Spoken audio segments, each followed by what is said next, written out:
ना मंदिर ना पुजारी और ना ही रिश्तेदार और ना ही शादी समारोह में जो कार्यक्रम किए जाते हैं जैसे कि 7 फेरे हो गए, ऐसा कुछ भी नहीं। तो व्यक्तियों ने इस तरह का विवाह किया जहाँ पे ना पंडित था ना पुजारी था और ना किसी तरह की ऐसा समारोह था जो हिंदू मैरिज एक्ट के अनुसार हिंदू शादी के लिए या हिंदू विवाह के लिए ज़रूरी है। फिर भी सर्वोच्च न्यायालय ने ऐसे शादी को वैध करार दिया।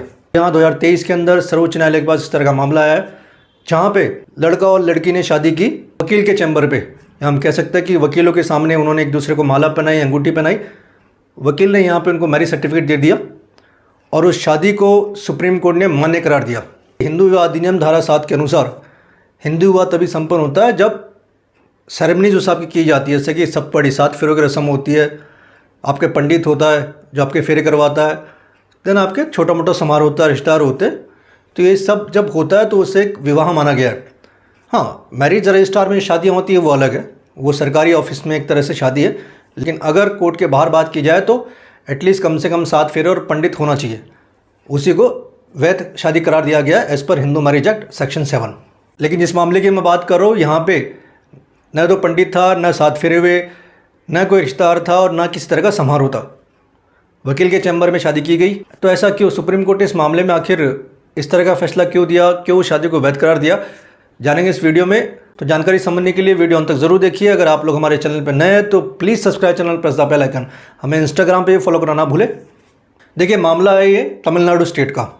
इस तरह का पहला मामला मद्रास हाईकोर्ट में 2014 में आया था, जहाँ पे उच्च न्यायालय ने कहा था कि वकीलों के चैम्बर में या इस तरह की शादियाँ कराना वैध नहीं है।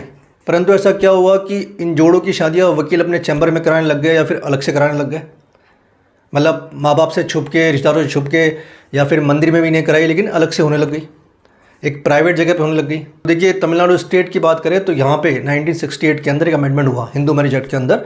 यहाँ पे सेक्शन 7 के अंदर एक धारा जोड़ी गई, सेक्शन 7A, जिसमें कहा गया कि ऐसी शादियाँ जो दोस्त, रिश्तेदार या फिर किसी परिचित के समक्ष की जाए, चाहे उसमें पंडित हो चाहे ना हो, 7 फेरे हो चाहे ना हो, फिर भी उसे वैलिड करार दिया जाएगा। और उस शादी को कहा गया सेल्फ रेस्पेक्ट मैरिज।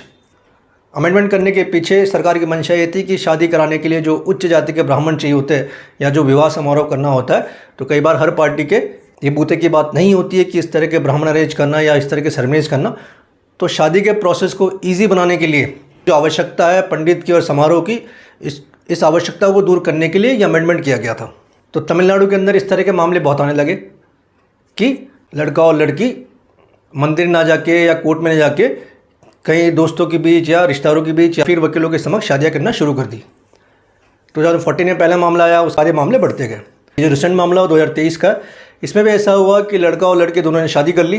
लड़की अपने पियर चली गई, माता पिता के पास चली गई। लड़के ने यहाँ पे फिर हाईकोर्ट में हेबियस कॉर्पस की रिट लगाई, जिसमें उसने कहा कि मेरी पत्नी को उसके माता पिता ने जबरन डिटेन कर रखा है, जबरन रख रखा है, मुझे उससे मिलने नहीं दिया जा रहा या फिर उसे मुझसे मिलने नहीं दिया जा रहा। उच्च न्यायालय के पास जब मामला आया तो as per Hindu marriage act को सेक्शन 7 की डेफिनेशन को बताते हुए उच्च न्यायालय ने इस शादी को वैध करार नहीं दिया। उच्च न्यायालय ने कहा कि वकीलों के चैम्बर में की गई शादी मान्य नहीं है। उच्च न्यायालय पर रिलीफ नहीं मिला तो यहाँ पे फिर सुप्रीम कोर्ट में अप्रोच किया गया। सुप्रीम कोर्ट ने इस मामले को देखा और समझा और साथ में सुप्रीम कोर्ट ने कहा कि संविधान का अनुच्छेद 21 आपको जीवन साथी चुनने का अधिकार देता है। साथ ही सुप्रीम कोर्ट ने यह भी कहा कि कई बार ऐसा देखा गया है कि माता पिता अगेंस्ट में होते हैं तो कई बार लोग गुप्त शादी कर लेते हैं, समाज के डर से, माता पिता के डर से, या फिर उन्हें पता होता है कि जब विवाह के बारे में पता चलेगा तो उन पर दबाव बनाया जाएगा, उन्हें शारीरिक दंडित किया जा सकता है या फिर उन्हें अलग करने की पूरी कोशिश की जाएगी माता पिता द्वारा या रिश्तेदार द्वारा, या फिर उन्हें धमकी भी दी जाएगी, उन्हें जान का खतरा भी हो सकता है। ऐसी परिस्थिति के अंदर कुछ लोग गुप्त शादी कर लेते हैं। साथ में सुप्रीम कोर्ट ने यह भी कहा कि तमिलनाडु स्टेट के अंदर ये संशोधन हुआ था, आप ही की सरकार ने संशोधन किया और आप ही उस चीज़ को मानने से मना कर रहे हो। मद्रास हाईकोर्ट जो तमिलनाडु स्टेट की है उसी ने शादी को मानने से मना कर दिया, जबकि तमिलनाडु सरकार ने ही उसमें अमेंडमेंट किया है।